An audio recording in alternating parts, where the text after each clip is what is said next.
করে দেখাবো চিংড়ি মাছ ভাজা। তার জন্য প্রথমে আমি চিংড়ি মাছটাকে ধুয়ে বেছে নিয়েছি, এর মধ্যে দিয়ে দিয়েছি লবণ আর হলুদ গুঁড়ো। এবার ভালো করে আমি মাখিয়ে নেব।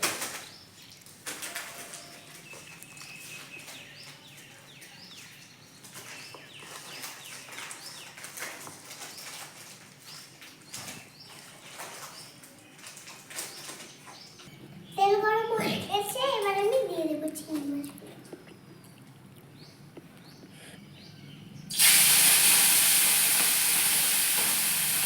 দেখুন কত সুন্দর লাগছে। এই যে নিয়ে নিচ্ছি। কাদের কাদের চিংড়ি মাছ খেতে পছন্দ তারা অবশ্যই কমেন্ট করে জানাবেন।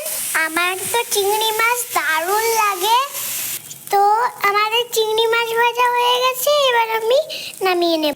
দেখুন বন্ধুরা কত সুন্দর লাগছে। দেখুন বন্ধুরা কত সুন্দর লাগছে। এবার আমি টেস্ট করে দেখব।